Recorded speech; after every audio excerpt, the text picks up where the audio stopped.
बादाम और जह्नी रे गोटे बहुत टेस्टी आउ यूनिक रेसिपी मु बनई जोटा कि बनवा बहुत सहज और बहुत कम समय बनी जाए बहुत टेस्टी लगी था खायापी से रेसिपीटी मुझे आपण मान सागर सेयार करी आशा करुँची भिडटी आपण मान बहुत पसंद आसो स्किप न करी शेष पर्यंत निहाती देखा मु प्रज्ञा आपण मान स्वागत करुँची प्रज्ञा होम किचन को जम्मा भी लेट करबानी चलते देखा आज रेसिपी आज रेसिपी रही जह्नी रे गोटे टेस्टी रेसिपी जोटा कि बादाम देखी बनई था से मुझे किसी जह्नी नहीं आसी जह्नी देखिए पूरा फ्रेश अच्छी मैंने पूरा कसी जह्नी अच्छी आउ रेसिपी कसी जह्नी यूज करते जमा भी पाकल जह्नी नियंतुनी ये मुझे जह्नी को प्रथमे धोईकी ता चोपा को एपरी भाव छड़े नहीं ये मुझे मानक देखई दूसरी मुझे जह्नी को किपरि भाव काटी नहीं ये रेसिपी बनायापी प्रथमे जह्नी को भल भाव परिष्कार करके धोई नियंतु तापर काटंतु काटी सारिया पर जह्नी को धोइले रेसिपीटी जमा भी भल बनबनी और जह्नी मध्य पानी पशिगले से रेसिपीटी जमा भी खायापी टेस्ट लगी न था ये देखिपारे मु जह्नी को एपरी भाव सेब्रे काटी नहीं तापर मुझे गोटे आलू को चोपा छड़ेकी ठीक से भाव काटी नहीं माने जह्नीटा जी सैज रे छोट सैज मुझे आलू को रखी मुझे कड़े को गरम कर किसी सोरिष तेल ता सहित किसी हलदी खाली देकी से जह्नी और आलू को ये भल भाव में भाजी नहीं मुझे लुण यूज करनी जह्नी और बादाम ए रेसिपी रे जितेबाला भी प्रथम जह्नीटा को भाजुंट से चेष्टा करूँ लुण न दवापाई लुण दबा द्वारा जह्नी आमर पानी बाहरी थाए आ रेसिपीटी जमा भी भल बन था जह्नीटा जी सीझा कथा तार अधिक परिमाण में सीझी जाए से खायापी भल लगी न था ये देखिपारे मुझे जह्नी को टी भल भाव में भाजिकी रेडी कर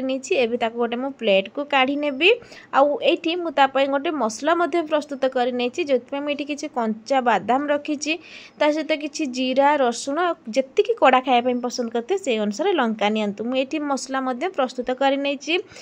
मुझे कड़े को गरम करिया किसी सोरिष तेल देती किसी कला जीरा देती कला जीरा टिके किसी समय भाजी है आसिया पर ये काटिकी रखि पियाज को आड कर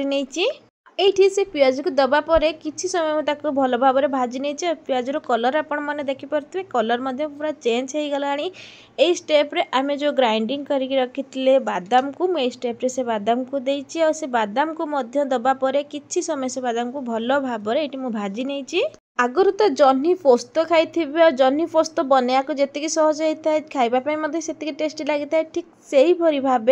जह्नी रे बादाम को थरे देकी रोसे करूँ देखिए बहुत सुंदर लगी था खावाई भी बढ़िया लगी था सहित कम समय बनी जाए कम खर्चर बनी जाए मसला भल भाव में भाजी सारा पर ये मुझे गुंड मसला देती जमती किसी लुण देती हलदी गुंड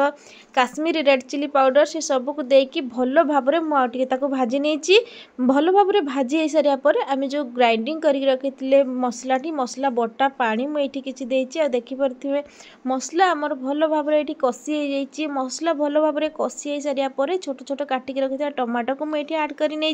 टमाटो को आड करापर टमाटो को से मसलार टे भल भाव में समय भाजी नहीं सारा पर कभर घोरईकी किसी समय सीझापी छाड़ी देती और देखिपे कलर बहुत भल भाव में चेंज हो मसला आमर पूरा भल भाव में रेडी होबे आम जो भाजिक रखी जह्नी को से सबको मुझे मिसई नहीं और किसी समय से जह्नी को से मसलार मु भल भाव में भाजी नहीं किसी समय भल भाव में भाजी नहीं सारा पर कभर घोड़ेकी किसी समय सीझापी मुझे छाड़ी देती आठ देखिपे तेल भल भाव में छाड़ी देती माने परिबा भी आमर भल भाव में सीझी आसी स्टेप रे मु ग्रेवी बनायापी अल्प पानी देती आपड़ जी ग्रेवी बनायापी चाहते से अनुसार पानी दिंतु से सबको भल भाव में मिसई नहीं सारा पर किसी समय मुझे फुटापी छाड़ी देती किसी समय फुटी आसा पर तरकारी तो आमर पूरा बनिकी रेडी होपर मुझे किसी चीनी आड करी चीनी पूरा ऑप्शनल अच्छे चाहिए देवे न चाहिए आप स्किप करें गरमा गरम जह्नी बादाम रेसिपी बनिकी पूरा रेडी हो जह्नी और बादाम रे रेसिपीटी आपण मैंने गरम भात हो कि पखाल भात रुटी परोटा सबुथिरे खाईपारे सबुथिरे खाइबापी बहुत टेस्टी लगी था कम समय कम जिनिस कम खर्चरे बनिकी रेडी हो जाए जह्नी आ बादाम रे रेसिपीटी जदि मो भिडियोटी आपण मानक भल लगी प्लीज लाइक कमेंट शेयर और सब्सक्राइब निहाती करंतु पाखरे थिबा बेल आइकन को प्रेस करंतु जहाँ फल कि मुझे जहाँ भी नुआ नुआ वीडियो अपलोड करी आपण मान पाक प्रथम नोटिफिकेशन जीव जदि इंस्टाग्राम रे किंबा फेसबुक रे देखुचंदी फॉलो तो निश्चय करंतु जदि मो चैनल रे नेवा आसीचंदी तो प्लीज सब्सक्राइब निहाती करंतु और जो माने जह्नी आ बादाम रे ए रेसिपीटी खाइचंदी से माने तो जानिथिबे केते टेस्टी लागि थाए और जो माने केबे भी खाइ नांदी से माने थरे थरे एही परि भाबे बनै के टेस्ट करंतु ताहले जानि परिबे केते सुंदर लागुची।